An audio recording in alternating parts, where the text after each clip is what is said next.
Hey y'all, I'm James Wright. Welcome to my shop, and today we are making coasters because my cup doesn't fit on my old ones. So let's dive in.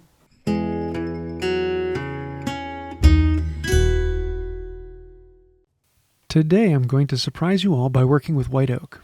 Although mostly I'm going to be working with torrefied curly maple.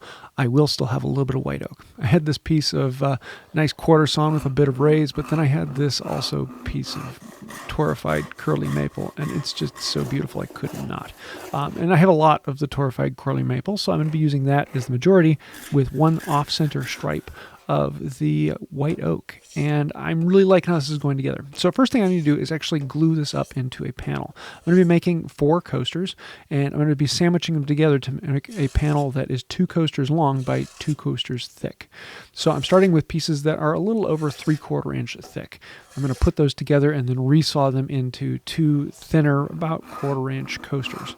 So I need to create the pieces that are going to go on either side. So there's going to be one piece that's around 2.5 inches, and then there's going to be a 3/4 inch strip of white oak, and then around a 1 inch strip of the torrefied curly maple on the other side. Now, if you want to actually see this, I have plans on my website. They're completely free that I give all the measurements and things like that. I'll leave a link to those down below. I've done this build once before, but it was years ago, and I've wanted to make another set of these. So you can see how we're going to glue this all together, and I'm just going to be using epoxy to hold it in.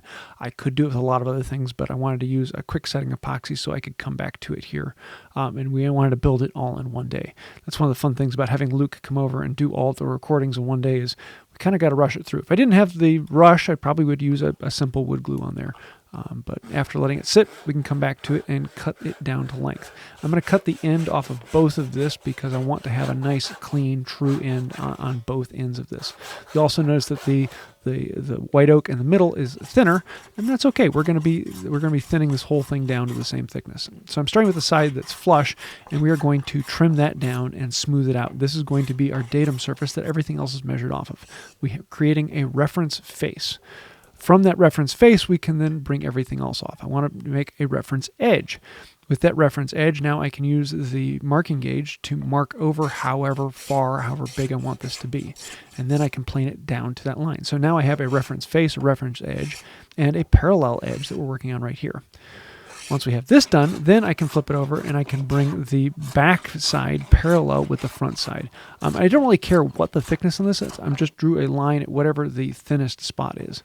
I'm going to be using a lot of the low angle on this to take off material. It is great for taking off a lot of material. I don't like using it for finishing, and so I'm bringing in my smoothing plane to do that.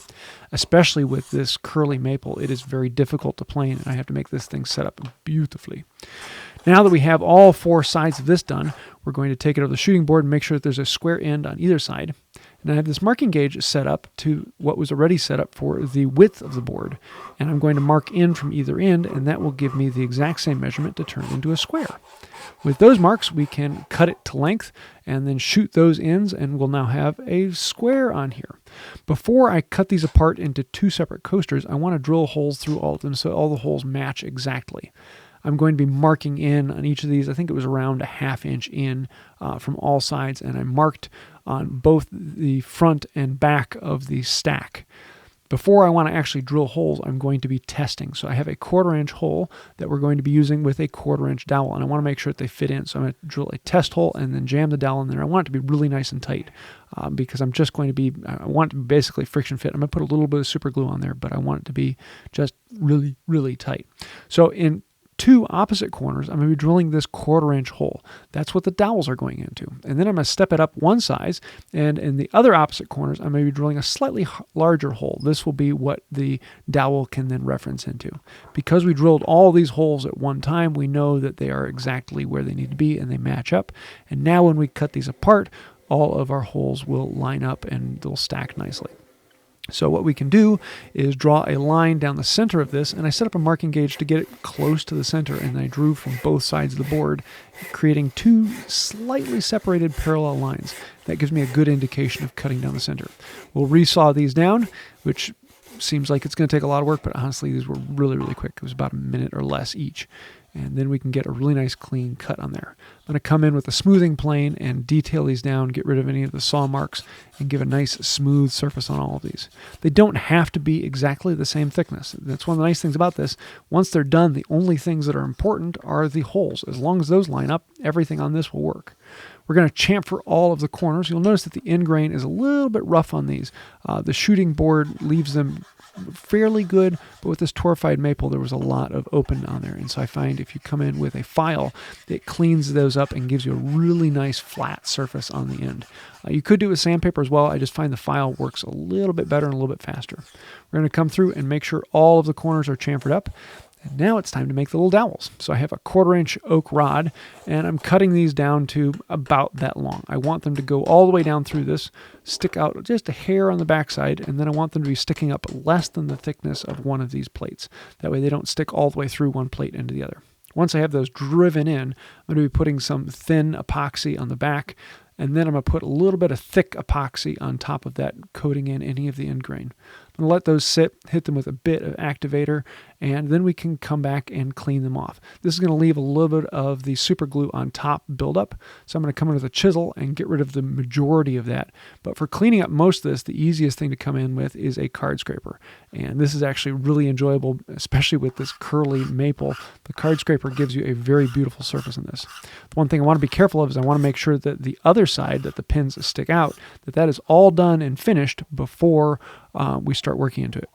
And then for the tops of those, I'm going to come into the file and just ease over the edge so that they will go into the holes a little bit easier. On both the front and back of the holes, I'm going to use a chamfer bit to put a slight bit into there and recess it so that they go in a little bit easier. I'm going to hit everything very, very lightly with 400 grit sandpaper, and that will allow this finish. Oh my word, that got sexy fast. Oh, wow.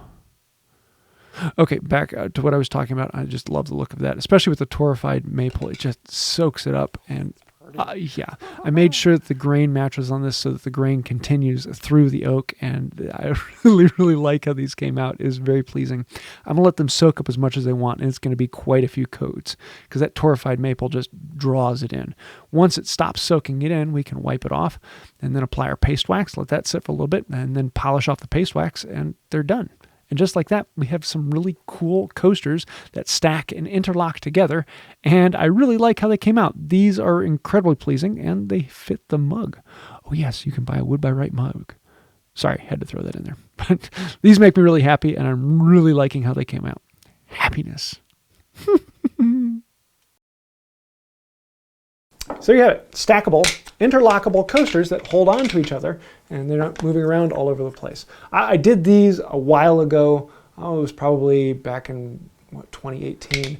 But unfortunately, the pegs that I used in that one were too big, and I now have coffee cups that I offer in my shop, but they're bigger. They hold a lot of liquid, but those didn't fit between the pins. So I need to make new ones that fit between the pins. So I have these ones, and I do have plans available for these that are completely free on my website, so you can go ahead and pick those up.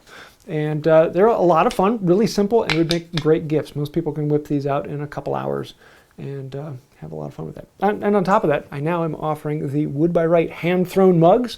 So if you'd like to have a big chug mug, then head over to my website. Down below, I'll also leave a link to the old video, so if you want to see the last version of these as well. If you have any questions, thoughts, or ideas, things that I could have done better, let me know that down below. I do read through all those and answer as many of the questions that I can possibly get to. So thank you for that. And thank you for helping out the channel, particularly those of you on Patreon who are names over here on the side. Thank you.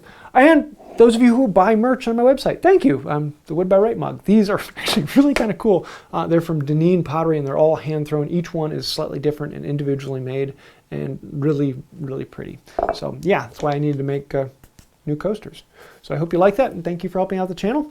Anytime you do, like, comment, share, subscribe, all those things, becoming patron, thank you. It means a lot, keeps us going, and gets us out there. So I think that'll do it for now. And until next time, have a wonderful day. Coasters would make a phenomenal gift for those people who just want to drift through life. Every now and then I want to take one of these off the top and just set it down and not put the mug on top of it. And that way say, everyone, okay, it's okay, it's all okay. The coast is clear.